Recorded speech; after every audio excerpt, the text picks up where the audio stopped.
My sister Angel claims to use hands-off parenting with my niece Sophia and nephew Parker. In actuality, Angel is entirely permissive and refuses to discipline them. She expects other adults to step in when Sophia and Parker's behavior is getting out of hand. For this reason, I asked Angel to get a babysitter for Sophia and Parker if she wanted to attend my 27th birthday. I love Sophia and Parker as their aunt, and at the same time, I want a peaceful evening to celebrate my birthday instead of dealing with Sophia and Parker's behavior because I know Angel won't discipline them herself. Angel acted understanding when I made this request and explained my reasons to her in person. Still, she went online and made a Facebook post accusing me of hating Sophia and Parker and trying to punish Angel by only inviting our sister Jessica's kids, Megan, to my birthday dinner. Never mind that Megan's nearly an adult herself. Several of our relatives and mutual acquaintances called me out and said I was an idiot and was excluding a tween and a pretween. I responded to Angel's post by sharing 2 video links of Sophia and Parker misbehaving while Angel did nothing. The first video was a recording of Megan posted on her socials. Sophia and Parker were throwing tantrums and yelling at her. Megan tried calming Sophia and Parker down while Angel was on her tablet, ignoring the situation. The other video was one that Angel took and posted herself. Sophia and Parker were yelling and throwing toys at each other, and Parker even called his sister a bad word. Angel laughed as if it were funny, and again did nothing to discipline Sophia or Parker. I wrote alongside the videos that I love Sophia and Parker as their aunt, but at the same time, I want a peaceful evening to celebrate my birthday, and I don't want to be stuck disciplining Sophia and Parker because clearly Angel won't. Angel ended up not coming to my birthday at all. My parents told me that I was in the wrong for sharing those videos because everyone's children had acted up, and posting those videos didn't accomplish anything besides embarrassing Angel. They also said I could have compromised by having a nobody under 18 rule for my birthday dinner. Megan could not attend, but then Sophia and Parker wouldn't feel excluded. I don't see how that would be fair to myself or Megan. Am I the idiot for not wanting to make compromises for my birthday dinner? Not the idiot. Angel attempted to get social sympathy, and you smacked it right down. Good for you. Almost 100% of the time, hands-off parenting just means not parenting at all, which results in spoiled children who grow into adults who are at best useless to society, but more often, actually detrimental to society. Yeah, play stupid games and win stupid prizes.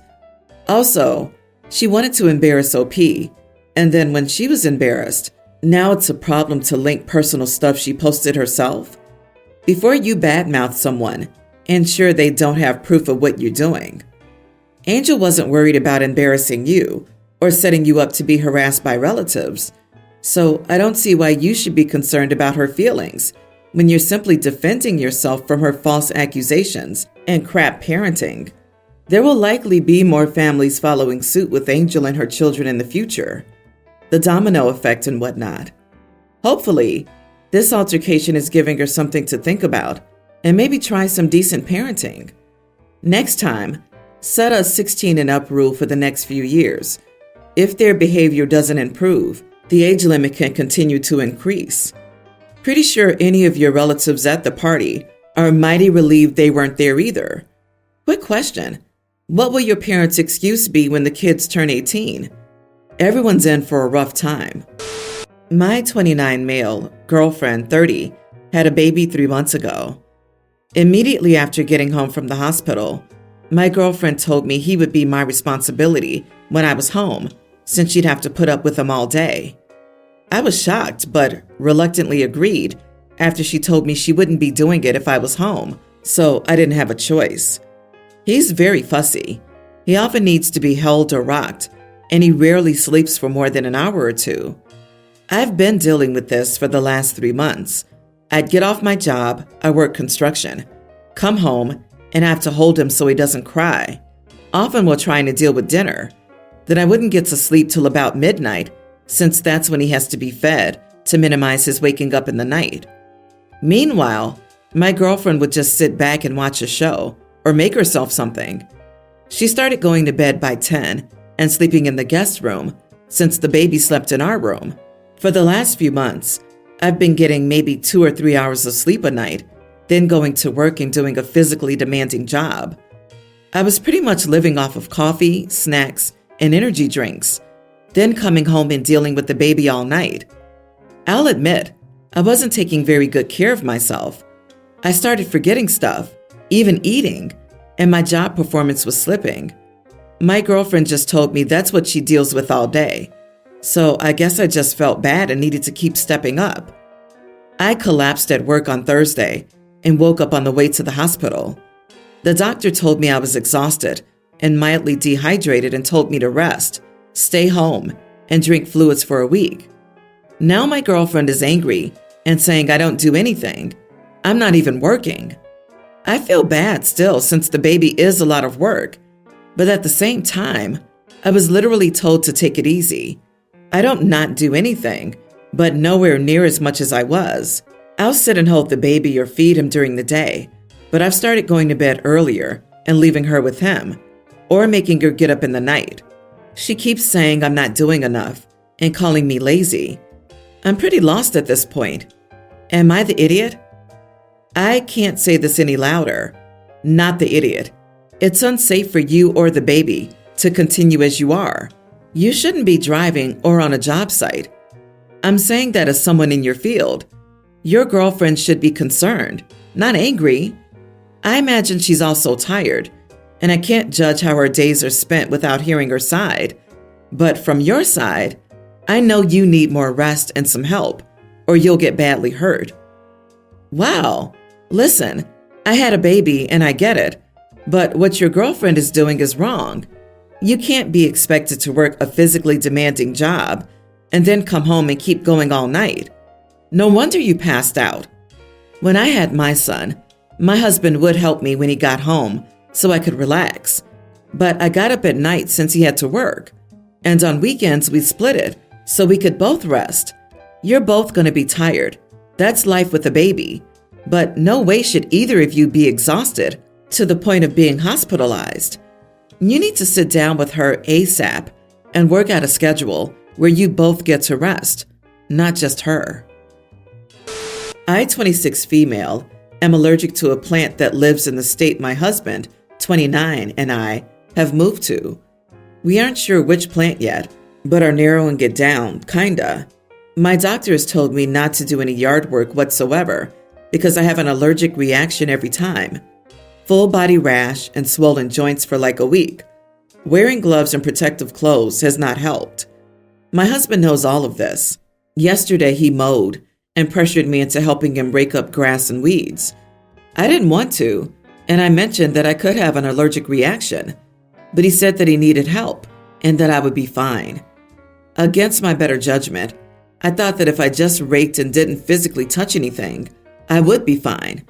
I didn't want to refuse him when he insisted. Today I have a rash and a lot of swelling, and I feel like crap. I normally meal prep for the next week on Sundays.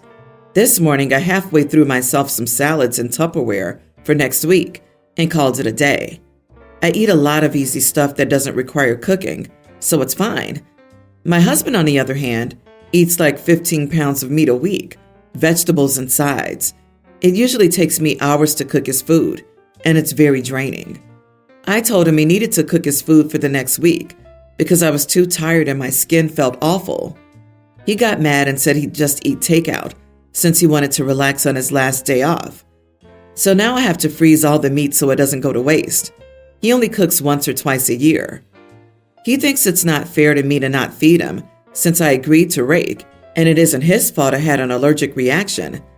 I'm not trying to punish him, but I'm really suffering right now, and I just don't have it in me. I also think it wasn't fair for him to pressure me into doing something he knew I shouldn't do. Am I the idiot for not feeding my husband? Not the idiot. He knows that you're trying to figure out what you're allergic to. You had a medical reason not to do the raking. He shouldn't have bullied you into helping with the raking. You have the horrible consequences of helping, and now he's experiencing the inconvenient, easy consequence of not having you prep his meals for the week. I'm so angry that he expects you to cook when you don't feel well. He's choosing not to cook. Please do not feel guilty that you're not up to feeding him. He's a grown man. Please treat yourself to something nice when this latest allergy attack is over. Please don't help next time. You may have an allergy attack that's even worse next time.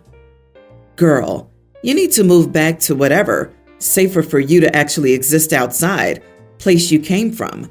Your husband and his pounds of meat can rot. He technically did cause you to have an allergic reaction. He pressured you into going outside and doing yard work when you have no idea what sets you off. But he knows something out there does, and he really could care less. And now he's whining that you won't cook for him? Oh my God. Serious. This dude honestly doesn't care about his wife at all. He wants a servant. He gets to bully OP into yard work, and he doesn't lift a finger with meal prep. Sorry, he needs to help more with feeding himself. I personally think you should stop cooking all his meals until you figure out what's going on with your body. You need time to take care of yourself since he isn't. Update. Dang, you guys really hate my husband. Haha. He's actually a pretty decent guy. I think this story just portrayed him in a bad light. He works 80 hours a week to support me while I go to school, and he still manages to do at least half the cleaning. I talked to him, and he said that his back was just hurting, and he was stressed out from work, and he wasn't thinking. He apologized and brought me dinner while I lay on the couch. I'm not doing his meal prep this week because I really just can't, but we both came to terms with it. He'll feed himself, and I'll try to manage my skin as best I can. It looks awful and feels worse. He's not a lazy guy. He works hard to make things up in other areas. He hates cooking. To be fair, I hated yard work even before we moved to this crappy state where I'm allergic to everything. My 33 female family and I went to a new local restaurant last weekend. We live in a small town, so any new business gets a lot of attention and talks locally, and usually most of the out-of-town tries to check it out when it first opens. And the initial experiences, reviews, and chatter between locals can make or break businesses early on. Unfortunately, this restaurant we had a terrible experience at. We had to wait for ages for a table as they were so busy. The staff didn't seem like they always knew what they were doing. We weren't that keen on the taste of the food, and some dishes came late, which was really annoying and ruined the evening for us. They gave us a discount and apologized, but it didn't really change the experience. We would never go there again. When my friends and I met for lunch a few days later, I mentioned that we went to the new restaurant, and they were all interested in hearing my opinion on it, and I said the above and said I wouldn't go there again. My friend May stared at me with a face like thunder and said, "You do remember this is my brother's restaurant?" I said, "Yes, I do, but it's nothing personal, and I'm just giving my opinion on a restaurant as I do for any business. I was a normal customer there just like anyone else. It's not about it being her brother's business for me. It's just a restaurant that I visited, and I asked whether I was not allowed to have an opinion just because it was her brother's place." She said I was being rude, weird, and couldn't I just be normal with some awareness and talk about it behind her back if I really wanted to say all that to save her feelings, and also said that if I got a discount and an apology, then I shouldn't go around bad-mouthing it so severely as it could ruin the business for them when they've only just started and they're trying to find their feet. I said I was just giving my honest opinion. And then she said that I badmouth every restaurant I go to anyway, and everywhere is always a terrible experience for me. So it's not like my opinions are valid anyway. I thought that was ridiculous, as there are restaurants I've liked. I can't change my opinion on the ones I've had a bad experience at. You are the idiot. You checked out a brand new restaurant, and unsurprisingly, there were some kinks in the operation because, duh, they're still figuring things out. Even if this was a strange restaurant, your opinion isn't fair, considering the circumstances. But this wasn't a random restaurant. It was your friend's brother, and that friend was present when you were asked about the restaurant. In this situation, you failed to display any empathy. understanding, or concern for your friend's feelings. Not only is the restaurant new and working out kinks, but it sounds like management was aware of the situation since OP got a discount and an apology for the mishaps. A spoonful of sugar helps the medicine go down. As Mary Poppins said, I think that says a lot about how this restaurant is being run. The way management addresses or doesn't address a mistake or unpleasant experience is usually the deciding factor for me on whether I'll eat at that place again. I also found it funny that one of their complaints was that it was too busy, so it took a long time to get a table. If I see a new place with a 3-hour wait, know what I do? Make a reservation. Like some people are just full of main character syndrome. Based on that and her friend calling her out for always complaining, I can tell exactly what type of person OP is. Not the idiot.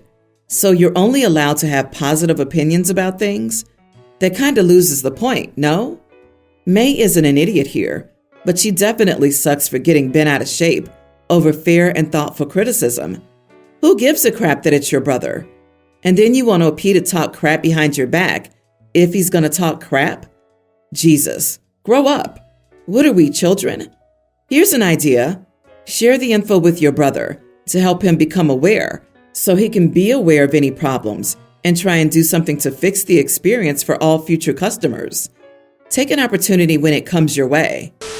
I, 33 female, have a preteen daughter, Jill, and my sister, 35, has my tween nephew, Nick, nephew Finn, tween, and my niece, Lily, pretween.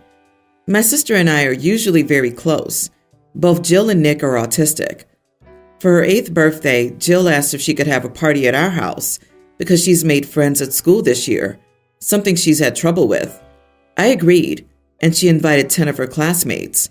She also asked if she could invite her cousins, and I agreed. She really only wanted Lily there, but she also wanted to invite Finn and Nick, so they didn't feel left out. Finn didn't come, but my sister forced Nick to come because he isn't usually invited to birthday parties and social gatherings. He arrived in a Jedi costume. It wasn't a themed party, and my sister said it was the only way he agreed to come. I told her I didn't have a problem with it. He spent the whole party pretending to be a Jedi. He interrogated a few of the other kids about being part of the Empire. Jill told me that she didn't like it, and I asked my sister if she could talk to him. She did, and he settled for a very brief period. But every time we would play a party game, he would take over by loudly drawing attention to himself. When we sang Happy Birthday, he caused a scene by throwing a tantrum by saying this party was stupid, and so was everyone here. Jill cried, and I asked my sister to take him home.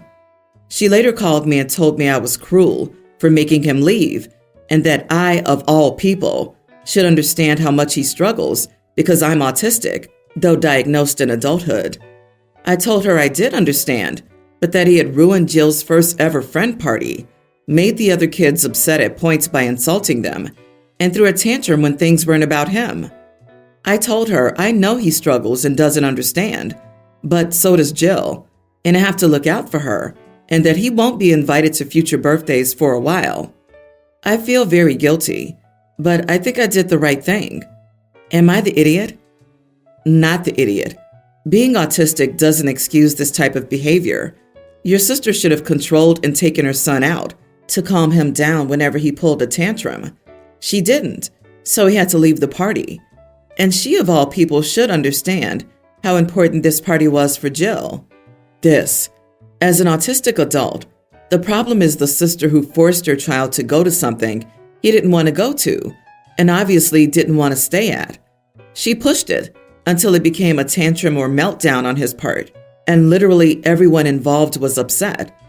Forcing him into interactions he doesn't want and isn't comfortable with is going to be the opposite of productive. Yep, the squeaky wheel gets the grease. The entire party shouldn't have to suffer because of one problem child. The actual problem should be fixed, and if the problem's mother won't fix it, then the only option you have is exclusion. You need to protect your daughter. This was not a family gathering. It was Jill's party. The party is for and about Jill. not an opportunity for her cousin to work on his social skills.